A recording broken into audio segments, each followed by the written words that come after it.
ما بعد أعوذ بالله من الشيطان الرجيم بسم الله الرحمن الرحيم يرفع الله الذين آمنوا منكم والذين أوتوا العلم درجات۔ محترم بزرگوں اور بھائیوں، ہمیں اللہ کا شکر ادا کرنا چاہیے کہ اللہ نے ہمیں ایک علمی روحانی مجلس میں بیٹھنے کا اور یہاں دین کی باتیں سننے کا اور اللہ کے ایک ولی کی زیارت کا موقع عطا فرمایا۔ اللہ کا شکر ادا کرنا چاہیے۔ اس طرح کی مجلسوں میں حاضر ہونے سے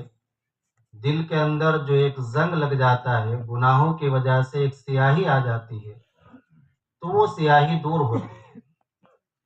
نیک کاموں کی رغبت پیدا ہوتی ہے، دل میں داعیہ پیدا ہوتا ہے کہ میں گناہوں کو چھوڑوں اور برائیوں سے باز آؤں۔ یہ بڑی برکت ہوتی ہے، اور اسی نیت سے ہمیں اللہ والوں کی خدمت میں حاضر ہونا چاہیے، صرف دنیا کے لیے نہیں کہ ہماری دنیا بن جائے، ہمارا کاروبار چل جائے اور اس کے لیے کوئی تعویذ لینے کے لیے آ جائے، یہ نہیں، بلکہ ہم تو اس لیے اللہ کے ایک ولی کی ملاقات کے لیے جا رہے ہیں کہ اللہ خوش ہو جائے۔ حدیث شریف کے اندر اس کی بڑی فضیلت ہے، فرشتے ایسے لوگوں کے لیے دعا کرتے ہیں۔ آج کی یہ جو مجلس ہے، اس میں جو طالب علم حدیث سنائیں گے، تو حدیث شریف یہ قرآن کریم کی شرح ہے، اور ہم تک تو بڑی آسانی کے ساتھ یہ علم پہنچ گیا، اور علم حدیث پڑھنا پڑھانا سننا سنانا بڑی آسانی کے ساتھ ہو جاتا ہے۔ حضرات تابعین نے، صحابہ کرام رضی اللہ عنہم نے ایک ایک حدیث سننے کے لیے بڑے بڑے مجاہدے کیے، بڑی بڑی مشقتیں اٹھائی۔ مشہور و معروف صحابی ہیں حضرت جابر بن عبداللہ رضی اللہ تعالی عنہ، فرماتے ہیں کہ مجھے معلوم ہوا کہ ملک شام کے اندر ایک صحابی رہتے ہیں حضرت عبداللہ بن انیس رضی اللہ عنہ، اور وہ نبی پاک صلی اللہ علیہ وسلم سے ایک حدیث شریف نقل کرتے ہیں۔ فرماتے ہیں فاشتریت بعیرا، میں نے ایک اونٹ خریدا،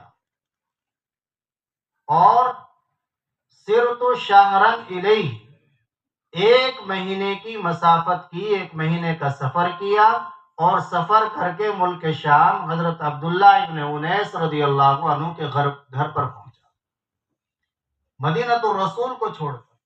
اور جا کر ان سے عرض کیا کہ مجھے معلوم ہوا ہے کہ آپ اللہ کے نبی صلی اللہ علیہ وسلم سے ایک حدیث نقل کرتے ہیں جو آپ نے براہ راست نبی پاک صلی اللہ علیہ وسلم سے سنی ہے۔ میرے دل میں خیال پیدا ہوا کہ کہیں ایسا نہ ہو کہ میں یا آپ اس دنیا سے رخصت ہو جائے اور میں اس حدیث کے سننے سے محروم رہ جاؤں، اس لیے میں نے اتنا لمبا سفر کیا ہے، آپ مجھے فوراً وہ حدیث سنا دیجیے، باقی کام بعد میں۔ چنانچہ انہوں نے حدیث سنا دی کہ میں نے اللہ کے نبی صلی اللہ علیہ وسلم سے سنا ہے، یحشر الناس، اور ایک روایت میں ہے یحشر العباد یوم القیامت عراتا غرلا بہما، کہ قیامت کے دن لوگوں کو،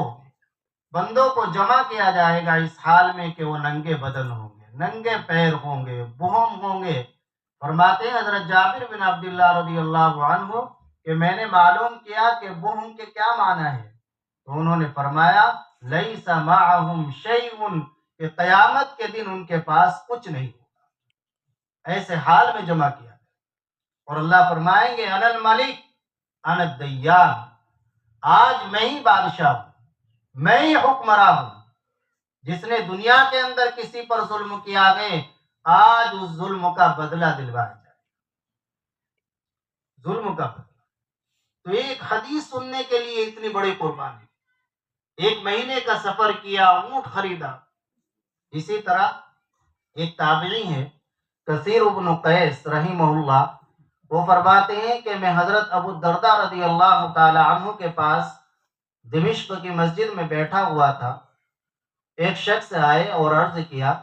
میں مدینہ الرسول صلی اللہ علیہ وسلم سے آیا ہوں، ما جئت لحاجت، میں کسی اور مقصد سے نہیں آیا، اپنی کسی غرض سے نہیں آیا، بلکہ میرے آنے کا مقصد یہ ہے بلغنی انک تحدث عن رسول اللہ صلی اللہ علیہ وسلم مجھے معلوم ہوا ہے کہ آپ کے پاس ایک حدیث ہے جس کو آپ براہ راست اللہ کے نبی صلی اللہ علیہ وسلم سے نقل کرتے ہیں، اسے سننے کے لیے آیا۔ مدینہ الرسول سے آئے، دمشق میں آئے، ہزاروں میل کا سفر کر کے، اور اس وقت جب سفر کی کوئی سہولت نہیں تھی، پیدل کے سفر، اونٹوں کا سفر، ایک حدیث سننے کے لیے، اللہ کے نبی کی ایک بات سننے کے لیے اتنے مجاہدے کیے۔ انہوں نے حدیث سنائی، فرمایا کہ میں نے سنا ہے اللہ کے نبی صلی اللہ علیہ وسلم سے، آپ نے فرمایا من سلک طریقا یطلب فیہ علما سلک اللہ بہ طریقا من طرق الجنہ، جو آدمی